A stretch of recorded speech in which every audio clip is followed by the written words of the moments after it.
Sejam bem-vindos ao nosso canal.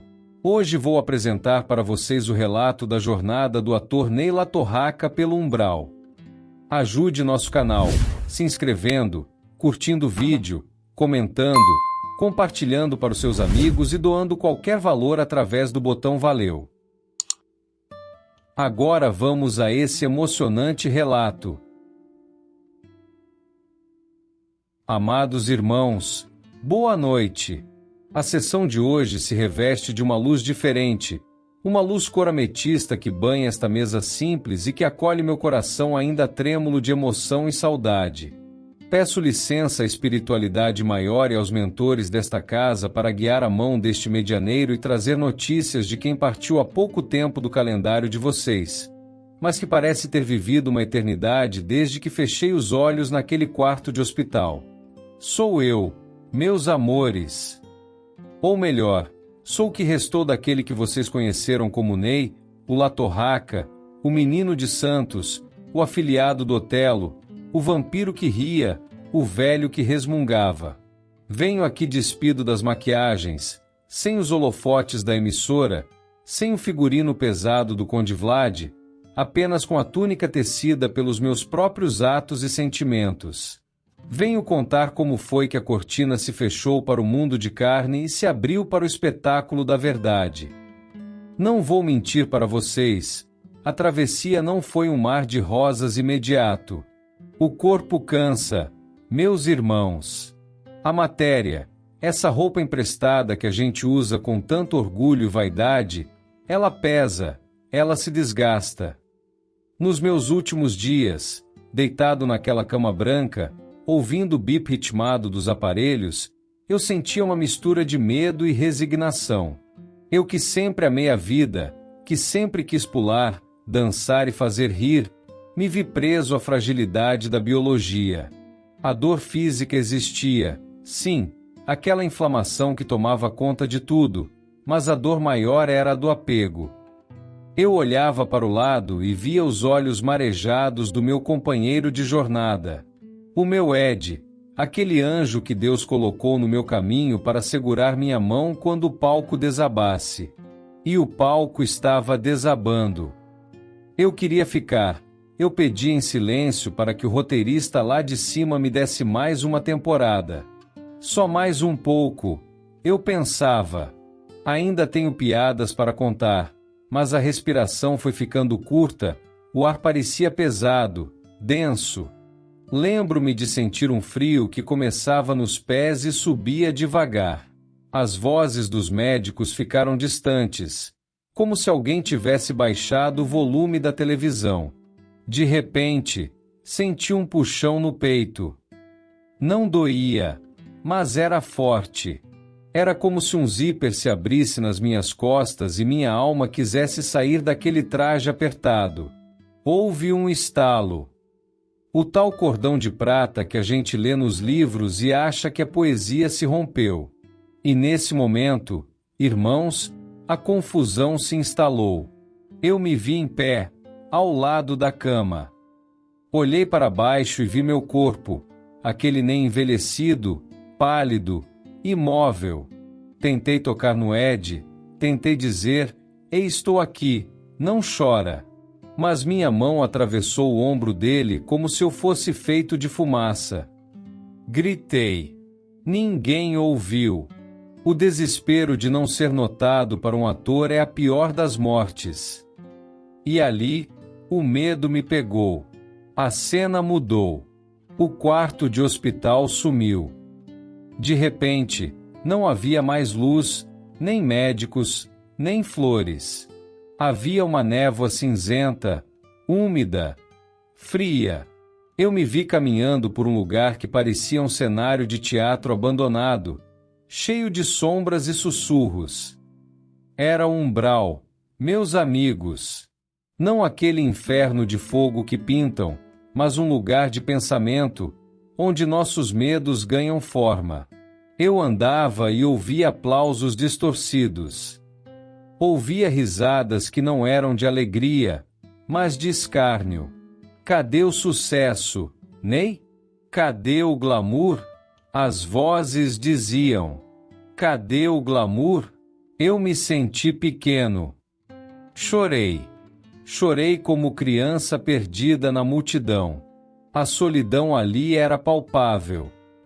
Eu revi numa tela mental gigante momentos em que fui egoísta, em que a vaidade me cegou, em que deixei de estender a mão porque estava ocupado demais olhando para o meu próprio umbigo.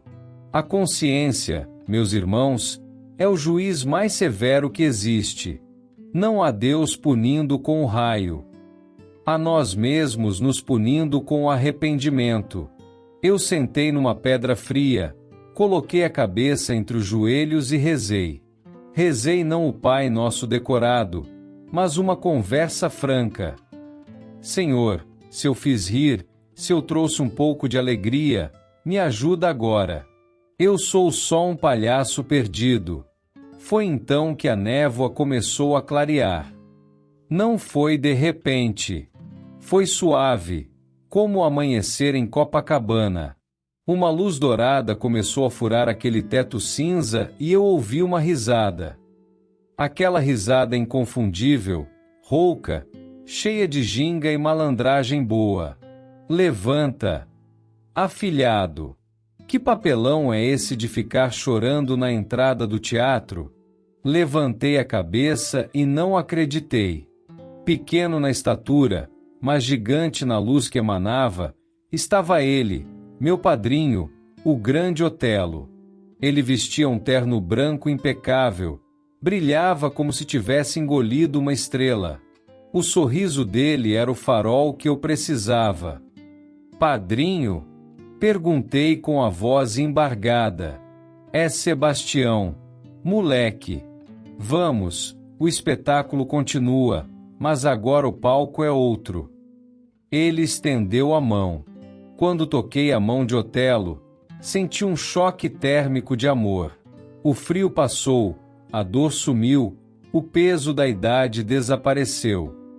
Ele me abraçou e disse: Você fez bem, Ney. Você alegrou muita gente. O riso é uma forma de oração, sabia? Quem faz o povo rir, ganha crédito lá em cima. Nesse momento, senti meus pés saírem do chão. Fomos subindo, deixando aquela névoa para trás. Vi lá embaixo pontos de luz e pontos de sombra, mas nós íamos em direção a uma cidade que brilhava no horizonte. Era colônia espiritual, um lugar que lembrava o Rio de Janeiro, mas sem poluição, sem violência, onde a natureza e a arquitetura se fundiam em harmonia perfeita. Entramos por um grande portão de luz, havia música no ar, uma melodia suave que parecia vir das flores. Fui levado para um hospital, mas não cheirava éter, cheirava jasmim. Enfermeiros de branco com semblantes serenos me colocaram numa cama confortável. Me explicaram que eu precisava do sono reparador. Meu perispírito, meu corpo espiritual, ainda estava marcado pelas toxinas da doença e pelas impressões fortes da UTI. Dormi. Não sei por quanto tempo terreno, talvez dias, talvez semanas, mas quando acordei, meus irmãos, que sensação indescritível! Eu me levantei e procurei o espelho. O rosto que me olhava de volta não era o do homem de 80 anos, cansado e doente. Era o Ney dos seus 40, 50 anos, cheio de vigor. O cabelo estava lá, o sorriso estava lá e, principalmente, a energia vital pulsava nas minhas veias artérias. Fui recebido, depois desse descanso, por uma caravana de amigos. Vocês não imaginam a festa? A arte não morre, ela se sublima. Vi a querida Marília, com seu porte de rainha. Vi o Paulo Gustavo, que continua fazendo o plano espiritual gargalhar com sua rapidez de pensamento. Vi o Jô, genial e acolhedor. Foi um reencontro de almas afins. Eles me explicaram que aqui, na Colônia das Artes, uma das muitas moradas do Pai, nós não paramos. E o que eu vou fazer agora? Perguntei ansioso. Trabalhar, Ney, disse Otelo, mas aqui não tem ibope, não tem crítica de jornal e não tem salário. O pagamento é ver a alma do outro se iluminar.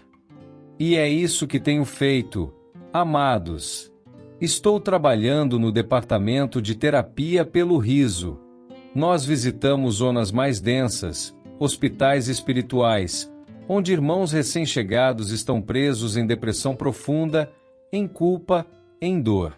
Nós encenamos peças, criamos esquetes, usamos o humor para quebrar a casca dura do sofrimento. O riso, aprendi aqui, desopila o fígado da alma. Quando conseguimos fazer um espírito sofredor dar um sorriso, uma luz se acende no coração dele e o tratamento começa. Outro dia, encenamos uma versão espiritual de Vamp. Foi uma algazarra. A energia da alegria é curativa. Eu me sinto útil, me sinto vivo de uma forma que nunca me senti na Terra. A vaidade ficou lá embaixo. Aqui, se eu faço Barbosa ou Vlad, não é para ser aplaudido, é para que aquele irmão que chora se lembre de que a alegria é um atributo divino. Gostaria, antes de encerrar, deixar uma mensagem aos que ficaram, aos meus amigos de profissão, aos meus fãs que oraram por mim e especialmente ao meu companheiro, que sei que ainda sente o vazio na casa. Não existe morte, existe mudança de cenário. A vida é uma peça em muitos atos. O que vivemos aí na Terra foi apenas um ensaio geral. Aqui é a estreia verdadeira. Não guardem luto, guardem memórias. Toda vez que vocês rirem de uma cena minha na televisão, toda vez que lembrarem de uma careta do Barbosa, eu estarei lá recebendo essa vibração de carinho. O amor não acaba quando o coração para de bater. O amor é a única coisa que a gente traz na mala quando passa pela alfândega da morte. Eu trouxe muito amor. O amor da minha mãe, o amor do meu parceiro, o amor do público. E é esse amor que me sustenta agora. Aos que estão aí sentados nessa sessão, vivam. Não tenham medo do ridículo. O ridículo é não ser feliz. Dancem, cantem, usem peruca, pintem a cara, amem quem vocês quiserem amar. Não percam tempo com brigas, com orgulho bobo, com preconceitos que só diminuem a alma. A vida passa num estalo, como passou a minha. E no final, o que conta não é quantos prêmios você ganhou, mas quantos corações você tocou. Agradeço a oportunidade de dar esse alô. O sinal já tocou aqui, o diretor espiritual está chamando para o próximo ato. Tenho uma visita a fazer num posto de socorro, onde vamos levar um pouco de cor para quem só vê cinza. Fiquem com Deus, fiquem com alegria e, por favor, não me esqueçam, mas lembrem-se de mim sorrindo. O vampiro agora voa sem capa, voa nas asas da liberdade. Um beijo imenso, estalado e cheio de saudade do amigo de sempre. Ney La Torraca.